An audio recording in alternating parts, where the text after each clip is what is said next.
नमस्कार मित्रांनो, श्री स्वामी समर्थ. मित्रांनो, गुरुपौर्णिमा येते. तर गुरुपौर्णिमेला गुरुचरित्र, गुरुलीलामृत, स्वामीचरित्र असे सप्ताह पारायण केले जातात. तर तुम्ही गुरुपौर्णिमेला गुरुलीलामृत पारायण सप्ताह करा आणि स्वामींची कायम कृपा आणि कालातीत अखंड लाभ नक्कीच मिळवा. आजच्या व्हिडिओत आपण बघणार आहोत. व्हिडिओ शेवटपर्यंत नक्की ऐका. गुरुपौर्णिमेच्या निमित्ताने गुरुलीलामृताचे सप्ताह पद्धतीने पारायण करणं अत्यंत शुभ, पुण्य, फलदायी ठरू शकतं. स्वामींची अबाधित कृपा प्राप्त होऊ शकते असं म्हटलं जातं. गुरुपौर्णिमा ही फक्त आध्यात्मिक, धार्मिक गुरूंना वंदना नसून या निमित्ताने शिक्षण, लेखन, चित्रकला, मूर्तिकला, गायन, वादन, अभिनय, विविध क्रीडा, सामाजिक व सांस्कृतिक क्षेत्र इत्यादी सर्व क्षेत्रांतील गुरूंबद्दल कृतज्ञता असते. प्राचीन काळापासून हिंदू धर्मात साजरा होणारा हा टीचर्स डे आहे. कोट्यावधी भाविक प्रत्यक्ष दत्तावतार अक्कलकोटचे स्वामी समर्थ यांना गुरु मानतात. मी स्वतः मानते. स्वामी माझे गुरु आहेत, माझी आई आहेत, माझं सगळं काही सर्वस्व माझे स्वामी आहेत. कारण की स्वामीच सगळ्या गोष्टींतून तारून नेतात. स्वामींची कृपा कायम असावी असं प्रत्येकालाच वाटतं. खास करून जो स्वामी सेवेकरी आहे त्याला तर नक्कीच वाटतं. त्यासाठी स्वामी सेवा आणि कृतज्ञता म्हणून गुरुपौर्णिमेनिमित्त गुरुलीलामृत पारायणाचा सप्ताह करता येऊ शकतो बरं का. कधीपासून सुरू करायचा सप्ताह, नेमकं कोणते नियम पाळणे अतिशय आवश्यक आहे ते जाणून घेऊया. भिवू नकोस, मी तुझ्या पाठीशी आहे आणि अशक्यही शक्य करतील स्वामी या कालातीत शुभाशीर्वादावर विश्वास असणारे लाखो भाविक स्वामीचरणी लीन होत असतात. दत्तावतारी स्वामी समर्थ महाराज असंख्यांचे श्रद्धास्थान आहेत. स्वामींची महती सांगावी तेवढी कमीच आहे. स्वामी समर्थ महाराजांच्या संदर्भात अनेक ग्रंथ संपदा, स्तोत्रे, श्लोक, मंत्र असून भाविक याचा लाभ घेत असतात. श्री गुरुलीलामृत, श्री स्वामीचरित्र सारामृत हे अतिशय प्रभावी ग्रंथ मानले गेले आहेत.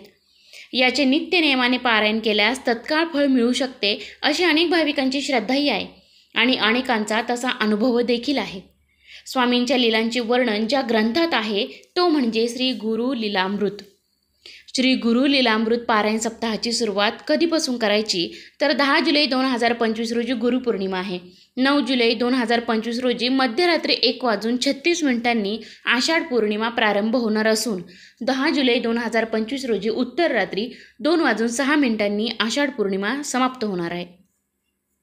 गुरुवारी गुरुपौर्णिमा येत असल्याने या दिवसाचे महत्त्व अनेक पटीने वाढलेले आहे. गुरुलीलामृताचे सप्ताह पद्धतीने पारायण करायचे असल्यास गुरुपौर्णिमेला पारायणाची सांगता व्हावी अशा प्रकारे नियोजन करणे आवश्यक आहे. तुम्ही गुरुचरित्र पारायण करा, स्वामीचरित्र करा किंवा गुरुलीलामृत पारायण करा, तर त्याची सुरुवात शुक्रवार 4 जुलै 2025 रोजी गुरुलीलामृत पारायणाची सुरुवात करावी लागेल. 4 जुलै ते 10 जुलै या 7 दिवसात गुरुलीलामृत सप्ताह पूर्ण होऊ शकेल. गुरुलीलामृत पारायण कसं करायचं, काय आणि कशी पद्धत असायची किंवा कशा पद्धतीने करायचं. श्री गुरुलीलामृत पारायण शक्यतो सकाळी करायचं. सकाळी स्नानादी कार्य झाल्यावर नित्याची देवपूजा करावी. गुरुलीलामृत पारायणाची वेळ निश्चित करावी. शुद्ध वस्त्रे नेसावी, मस्तकी गंध लावावा. कुलदेवता, इष्टदेवता आणि गुरुदेव आणि श्री स्वामींचे स्मरण करावं. वडीलधाऱ्यांना वंदन करावं, नमस्कार करावा आणि पारायणाची सुरुवात करावी. श्री गुरुलीलामृत या पोथीत जसे सांगितले असेल तसे अध्याय पठणास प्रारंभ करावा.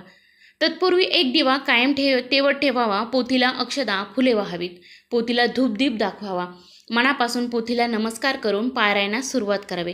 दुपारच्या जेवणापूर्वी गुरुलीलामृताचे पारायण करावं.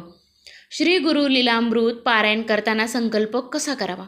उजव्या तळहातावर पळीभर पाणी घेऊन आपले नाव, तिथी, दिनांक आणि वार याचा उल्लेख करून आपण कोणत्या इच्छापूर्तीसाठी किंवा कोणत्या कारणास्तव हे पारायण करीत आहोत हे स्वामींना सांगून संकल्प करावा. तो उद्देश सफल व्हावा म्हणून श्रींची प्रार्थना करावी. गुरुलीलामृत पारायण सप्ताह करताना कोणतीही समस्या, अडचण येऊ नये, सप्ताह निर्विघ्नपणे पार पडावा यासाठी स्वामींना मनापासून प्रार्थना करावी. हे झाल्यावर पळीभर हातात घेतलेले पाणी ताम्हणात सोडावं. निर्माल्य आणि हे पाणी नंतर तुळशीत टाकून द्यावं. गुरुलीलामृत पारायण करताना अशी तयारी करा. श्री गुरुलीलामृत पारायण करताना चौरंगावर उत्तम वस्त्र ठेवा. त्यावर श्री स्वामींचा फोटो किंवा मूर्ती ठेवा. रांगोळी काढा, समई लावा. गंध, पुष्प, धूप, दीप आणि नैवेद्य या पंचोपचारांनी श्रींची पूजा करा. आसनावर बसून श्री स्वामींचे स्मरण करून पोथीला वंदन करा. पोथीला धूपदीप दाखवा.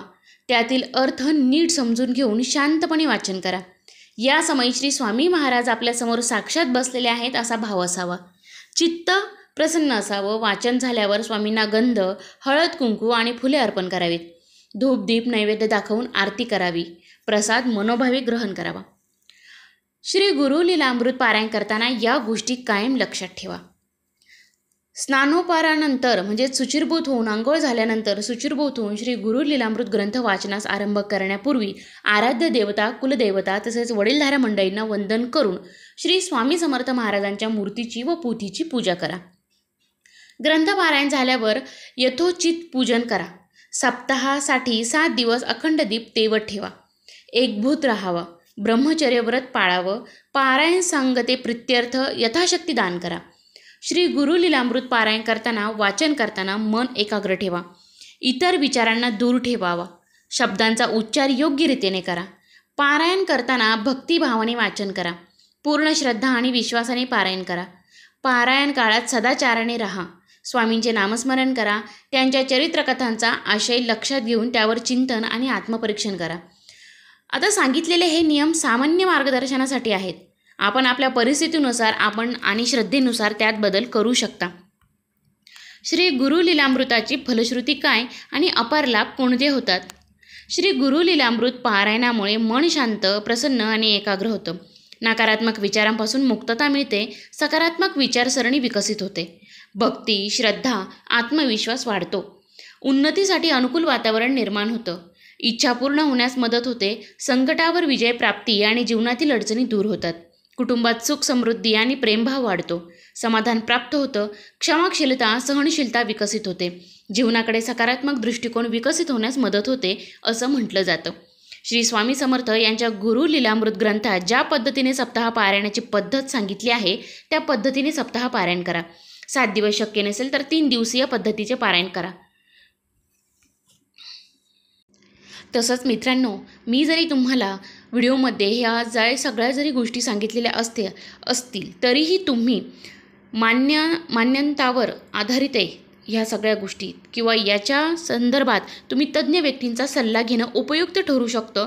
त्यामुळं तुम्ही तुमच्या पद्धतीने, तुमच्या हिशोबाने तुम्ही तज्ज्ञ लोकांचा सल्ला घ्या आणि मग हे पारायण करा. व्हिडिओ आवडला असेल तर लाईक करा, शेअर करा आणि चॅनलवरती नवीन असाल तर चॅनलला सबस्क्राईब करायला विसरू नका. धन्यवाद. श्री स्वामी समर्थ.